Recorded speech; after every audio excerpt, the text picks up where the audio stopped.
साथियों, जय हिंद। स्वागत है आपका आपके अपने यूट्यूब चैनल अचीवर एकेडमी पर। और आज के वीडियो में आपको वैदिक काल को पूरा पूरा शॉर्ट रिवीजन करवाने वाला हूँ अपने शॉर्ट नोट्स के माध्यम से। यानी कि आज के वीडियो के बाद आपके वैदिक काल से अगर कोई क्वेश्चन आया तो वो इससे बाहर नहीं जाएगा। और ये वीडियो लगभग 8 से 10 मिनट का रहने वाला है, जिसमें मैं आपको पूरा वैदिक काल का एक शॉर्ट नोट्स के माध्यम से रिवीजन करवा दूंगा। तो अंत तक बने रहिएगा और करते हैं शुरू। समय अवधि यानी कि वैदिक काल का जो टाइम पीरियड है वो क्या रहा। तो ऋग्वैदिक काल का लगभग जो समय था वो आपका था 1500 से 1000 ईसा पूर्व, जो कि ऋग्वैदिक काल माना जाता है।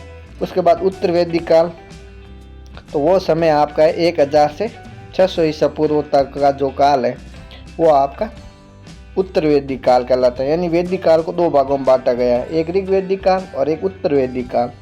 ऋग्वैदिक काल जो है वो है 1500 से 1000 ईसा पूर्व का, और उत्तर वैदिक काल जो आपका है वो है 1000 से 600 ईसा पूर्व का। तो याद रखिएगा, यहाँ से क्वेश्चन आता है। उसके बाद वैदिक काल में मुख्यतः वेदों की रचना हुई और वेद 4 माने गए हैं। पहला वेद माना गया आपका ऋग्वेद, जो कि सबसे प्राचीन वेद है। और इसमें है क्या, इसमें देवताओं की स्तुतियाँ दी गई हैं। दूसरा वेद आपका सामवेद को माना गया है, और सिंगिंग यानी इसमें जो गीत और संगीत का ज्ञान है वो आपके सामवेद में मिलता है। तीसरा जो वेद है वो है यजुर्वेद, जिसमें यज्ञ संबंधी विधियों का उल्लेख है, यानी यज्ञ हवन इनका उल्लेख आपके यजुर्वेद में मिलता है। चौथा जो वेद है वो है अथर्ववेद, जिसमें तंत्र मंत्र और गृहस्थ जीवन की जानकारी मिलती है। तो जितने भी तंत्र मंत्र विद्या ये वाले जो है कर्मकांड, ये आपके अथर्ववेद में मिलते हैं। इसके अलावा वेदों की भाषा क्या रही सर, तो वेदों की जो भाषा थी वो वैदिक संस्कृत थी। ठीक है, यहाँ से भी क्वेश्चन आता है। तो ये आपके 4 वेद थे और उनकी भाषा। उसके बाद बात करते हैं वैदिक काल की सामाजिक व्यवस्था क्या थी। क्वेश्चन आता है वैदिक काल में सामाजिक व्यवस्था क्या रही। तो वैदिक काल में मुख्यतः आपकी सामाजिक व्यवस्था कबीले यानी ट्राइबल रही है।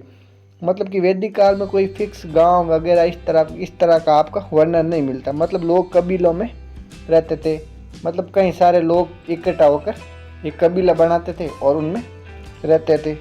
इसके अलावा वर्ण व्यवस्था में 4 वर्ण प्रचलित थे उस वक्त, मतलब जाति प्रथा उस वक्त नहीं थी। 4 वर्ण थे, ब्राह्मण, क्षत्रिय, वैश्य और उसके बाद शूद्र।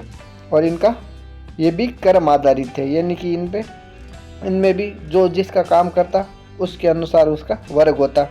ये भी जन्म आधारित नहीं थी।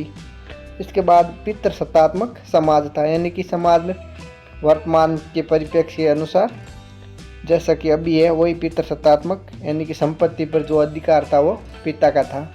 ठीक है, और महिलाओं को शिक्षा और यज्ञ में भाग लेने का अधिकार था, विशेषकर ऋग्वैदिक काल में। ठीक है, मतलब महिलाएं ज्ञान प्राप्त कर सकती थी और यज्ञ आदि में पवित्र कार्यों में भाग ले सकती थी, उन पर कोई रोक टोक नहीं थी उस काल में। उसके बाद है वैदिक काल का आर्थिक जीवन, यानी वो आर्थिक रूप से कौन से काम करते थे। तो उनका मुख्य पेशा जो था वो पशुपालन था, मतलब खेती और उसके साथ पशुपालन। पशुपालन में गाय को सबसे मूल्यवान पशु माना गया है। ठीक है, मतलब वैदिक काल में गाय को सबसे मूल्यवान पशु माना गया है। और वे कृषि कार्य करते थे, और कृषि का विकास अधिकतर जो हुआ वो आपके उत्तर वैदिक काल में हुआ, यानी जो 1000 से 600 ईसा पूर्व का जो काल है उसमें कृषि का विकास हुआ। और विनिमय प्रणाली उस समय सिक्के या नोट इस तरह के नहीं थे। तो सर क्या था, तो वस्तु विनिमय प्रणाली थी, मतलब व्यापार करना होता तो वस्तु के बदले वस्तु दी जाती थी। तो ये इनका आर्थिक जीवन था। उसके बाद वैदिक काल की राजनीतिक व्यवस्था क्या थी सर, मतलब उनका शासन कैसे चलता था। तो कबीले का एक राजा होता था और जिसको राजन कहा जाता था। ठीक है, और इसके अलावा उस राजा को सलाह देने और शासन में और प्रशासन में हेल्प करने के लिए दो सभा और थी, एक सभा और एक समिति, जो कि राजा को राजनीतिक रूप से सलाह देती थी। इसके अलावा कोई स्थायी सेना का प्रमाण ऋग्वैदिक काल में नहीं मिलता, यानी कि राजा के पास कोई सेना वगैरह नहीं थी।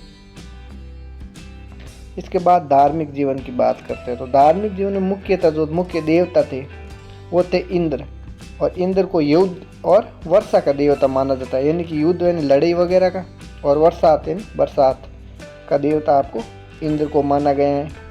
इसके अलावा अग्नि, अग्नि को जो यज्ञ का देवता माना गया यानी अग्निदेव, ठीक है। और वरुण, वरुण को आपके रीत या नैतिक नियमों का देवता माना गया था। ये मुख्यतः वैदिक काल में जिनकी पूजा की जाती वो 3 देवता थे।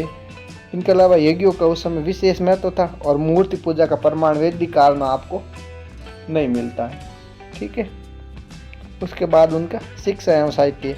तो शिक्षा प्रणाली जो थी वो गुरुकुल प्रणाली पर आधारित थी, यानी कि 1 से 25 वर्ष के बच्चों को गुरुकुलों में शिक्षा देनी होती थी, मतलब जो कि उनके गुरु होते थे वो गुरुकुल में शिक्षा देते थे, ठीक है, और ब्रह्मचर्य का पालन करवाते थे। इसके अलावा मौखिक परंपरा थी, यानी कि शिक्षा में कुछ लिखित प्रमाण जिस प्रकार आप पढ़ रहे हो किताबों से ऑनलाइन, उस तरह का कोई सिस्टम उस समय नहीं था। श्रुति यानी गुरु बोलते थे और शिष्यों को उन चीज़ों को याद रखना होता था। इसके अलावा अन्य ग्रंथ वह उस समय के थे जो ब्राह्मण ग्रंथ है, कुछ अरण्यक ग्रंथ है, उपनिषद है, और अन्य दार्शनिक जो ग्रंथ है वो वैदिक कालीन साहित्य है, और इनके भी प्रमाण हमें मिलते हैं कि वो इन चीज़ों को पढ़ा करते थे। इसके बाद एग्जाम में अन्य युगीय इम्पोर्टेंट पॉइंट भी बात कर लेते हैं 3। एक है ऋग्वेद में आपके 33 देवताओं का उल्लेख मिलता है, ये क्वेश्चन पूछा हुआ है। गाय को क्या कहा जाता था? तो अग्नि कहा जाता था, किसको? गाय को। और उत्तर वैदिक काल में राजा की शक्ति में बढ़ोतरी होती है। ये जो थे मेन पॉइंट थे जो कि आपके वैदिक काल से संबंधित थे, जिसका मैंने करवाया कंप्लीट रिवीजन। सारी चीज़ों पे बात करी एक एक करके, वैदिक काल की वर्ण व्यवस्था पर, उनके जीवन पर, आर्थिक जीवन पर, सामाजिक जीवन पर, राजनीतिक जीवन पर, धार्मिक जीवन पर, और इम्पोर्टेंट सारे फैक्ट पर जहाँ से क्वेश्चन आए हुए हैं उन पे बात करी एक एक करके। ऐसे ही और वीडियो के लिए अचीवर एकेडमी को कर लीजिएगा subscribe. Thank you so much.